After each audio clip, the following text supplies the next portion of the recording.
वो कहते हैं ना, जंगल है तो आदिवासी है और आदिवासी हैं तभी जंगल हैं। आदिवासी भारत देश की ज़मीन पर नहीं बल्कि भारत देश आदिवासियों की ज़मीन पर अवस्थित है। Hello everyone, welcome back to my channel. तो आज हम बात कर रहे हैं 6th शेड्यूल के बारे में। जब 26 जनवरी 1950 को इंडियन कॉन्स्टिट्यूशन फोर्स में आया तब इसमें एक प्रियम्बल, 395 आर्टिकल्स, 22 पार्ट्स और 8 शेड्यूल्स थे और आज 105 अमेंडमेंट्स के बाद इसमें 470 आर्टिकल्स, 25 पार्ट्स और 12 शेड्यूल्स हैं, जिसमें 5th और 6th शेड्यूल ट्राइब्स और ट्राइबल एरियाज की बात करते हैं, जहां 5th शेड्यूल के अंडर 10 स्टेट्स आती हैं, जहां के गवर्नर्स को एक्स्ट्रा कॉन्स्टिट्यूशनल ड्यूटीज दी जाती हैं ताकि वो ट्राइबल एरियाज की डेवलपमेंट, प्रोटेक्शन और प्रोग्रेस कर सके।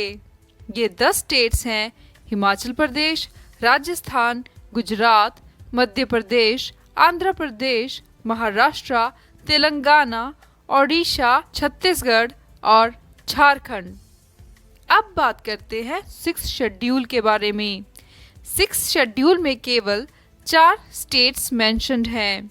इसको याद करने के लिए हम ममता MMTA का यूज़ कर सकते हैं, जहां M stands for Meghalaya, M stands for Mizoram, T stands for Tripura and A stands for Assam. Indian constitution ने मेघालय में 3, मिजोरम में 3, त्रिपुरा में 1 और असम में 3 यानी कुल 10 ऑटोनोमस डिस्ट्रिक्ट काउंसिल्स बनाई हैं। ऑटोनोमस डिस्ट्रिक्ट काउंसिल का मतलब इन पर ना तो केंद्रीय सरकार और ना ही राज्य सरकार के लॉस लागू होंगे। इसका मतलब ये स्टेट्स के अंदर ही स्टेट्स बनाई गई हैं। ये बॉडीज अपने खुद के कानून बनाती हैं और खुद ही लैंड रेवेन्यू और अदर टैक्सेस ले सकती हैं, खुद ही जुडिशियल पावर्स बना सकती हैं, यानी इनका खुद का ही अपना स्वराज्य है। इस शेड्यूल को बनाने का मुख्य कारण ये था कि यहाँ ट्राइबल लोग अपनी संस्कृति, भाषा, रिचुअल्स को संरक्षित कर सके, यानी लोकल तौर पर ये लोग अपने कल्चर को संरक्षित करें और मुख्य रूप से ये लोग इंडिया का ही हिस्सा रहें, क्योंकि ब्रिटिशर्स के टाइम ही इस एरियाज़ को एक्सक्लूडेड एरियाज़ माना गया। ब्रिटिशर्स भी इन एरियाज़ को नज़रअंदाज करते रहे, इसीलिए इन एरियाज़ के लोग ज़्यादा डेवलप नहीं हो पाए और ना ही देश के अन्य हिस्से के लोगों से घुल मिल पाए। इसीलिए इन एरियाज़ को इंडियन कॉन्स्टिट्यूशन ने भी अलग शेड्यूल के तहत रखा ताकि इनके पास अपना कल्चर, कस्टम और सिविलाइजेशन रहे। हर ऑटोनोमस डिस्ट्रिक्ट काउंसिल के पास 30 से ज़्यादा मेंबर्स नहीं हो सकते, जहां 4 लोग गवर्नर द्वारा नॉमिनेट किए जाते हैं और बाकी के 26 लोग इलेक्शन द्वारा चुने जाते हैं और सभी 5 साल तक ही पावर में रहते हैं और इसके बाद 5 साल बाद फिर से इलेक्शन कराए जाते हैं।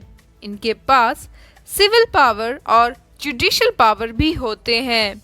गवर्नर से अप्रूवल के बाद ये अपना कोई भी लॉ बना सकते हैं। इसके अलावा देश में 4 और ऑटोनोमस डिस्ट्रिक्ट काउंसिल्स हैं, जहां 2 लद्दाख में लेह और कारगिल हिल काउंसिल्स, एक वेस्ट बंगाल में गोरखालैंड और एक मणिपुर में सदर हिल्स हैं। ये कॉन्स्टिट्यूशन में नहीं बनाए गए हैं, ये कानून द्वारा निर्धारित किए गए हैं और इसीलिए ये 6th शेड्यूल के अंडर नहीं आते। अब सवाल है कि क्या लद्दाख को 6th शेड्यूल में शामिल किया जा सकता है? लद्दाख के लोगों का कहना है कि वहाँ 97% से भी ज़्यादा लोग ट्राइब्स हैं और उनके एरियाज़ की जोग्राफिक कंडीशंस भी उतनी ख़ास नहीं। सो उन्हें 6 शेड्यूल में शामिल किया जाना चाहिए ताकि वह खुद ही अपने एरियाज के loss, funds, taxes, land revenues और रिसोर्सेज को संरक्षण कर सके और अपनी डेवलपमेंट कर सके। होम मिनिस्ट्री का कहना है कि लद्दाख को 6 शेड्यूल में शामिल करना डिफिकल्ट है क्योंकि इंडियन कॉन्स्टिट्यूशन में ये साफ साफ लिखा गया है कि ये शेड्यूल केवल 4 स्टेट्स में ही लागू होगा जिनको एक्सक्लूडेड एरियाज माना गया था। देश के बाकी ट्राइबल एरियाज को 5th शेड्यूल में शामिल किया गया है। 6 शेड्यूल में शामिल करने के लिए कॉन्स्टिट्यूशन में कुछ अमेंडमेंट्स करने की जरूरत पड़ेगी। हम आशा करते हैं कि लद्दाख के लोगों की प्रॉब्लम्स को सरकार जल्दी ही ठीक करे ताकि वो और ज़्यादा डेवलप कर सकें। आई होप आपको मेरी ये मेहनत ज़रूर पसंद आई होगी। सो प्लीज़ मेरे चैनल को सब्सक्राइब और वीडियो को लाइक और शेयर करना ना भूलें। Thank you.